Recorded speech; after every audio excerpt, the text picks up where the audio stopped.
Do I look kind of like a creepy scarecrow? I think I do.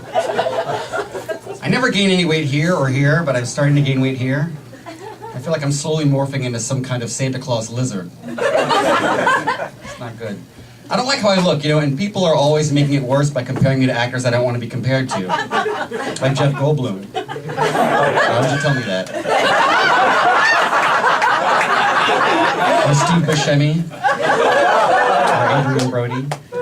I told this guy, I don't think I look like those actors. He said, you look like a combination of all of them together. I said, what, like an ugly Voltron? Is that what you're telling me? It's not helpful. I prefer to think I look like somebody's been slowly and painfully stretching out Bob Dylan.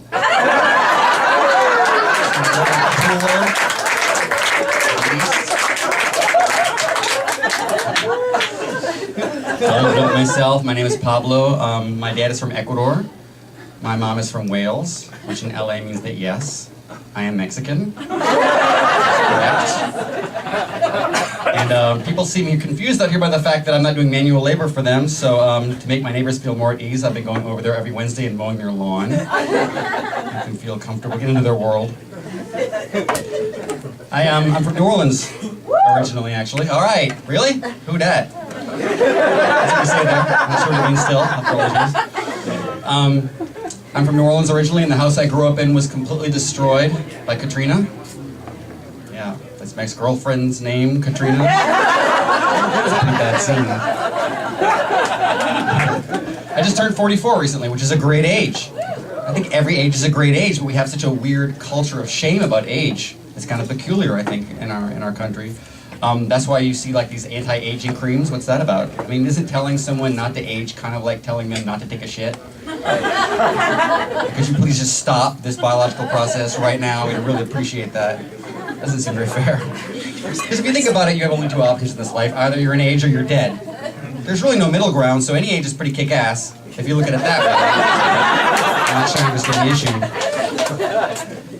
And we live in an unhappy society, which is peculiar. I was in Africa a few years ago. I was working in the slums, and these kids have one pair of sandals, and you see them laughing and smiling. Out here, I've noticed this weird inverse relationship. The nicer the car, the more miserable the driver. I see that all over town, which is really peculiar, but I also kind of get it, because I feel like we live in the culture of the eternal upgrade. Like, nothing's good enough for anyone anymore. We're trained to want more and more shit all the time that we think will make us happy. Like, for example, I was on the Sunset Strip the other day. I had a show out there at the Comedy Store.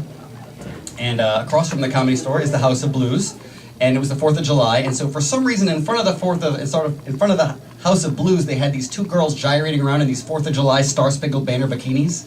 I don't know why. And so I'm a guy, so I want to look at them, but at the same time I don't, because I feel like if I look at them, they've won. You know what I mean? This whole culture of distraction has beaten me. So I'm trying to look and not look simultaneously, which is really difficult. I'm kind of like one of those Felix the Cat clocks. Eyes just sliding to the side. But I don't want to be on a high horse. I mean, I'm a pretty normal person. I'm vain. I want to look good too. So I was walking home. So I've been buying these cool clothes, right? Because I figure if I look cool on stage, I'll look at least like Johnny Depp or something in my fantasy world. So I'm leaving the show and I see myself in the mirror. And I realize I don't really look like Johnny Depp. I just look like something horrible has happened to Johnny Depp. Thank you very much. Have a great night.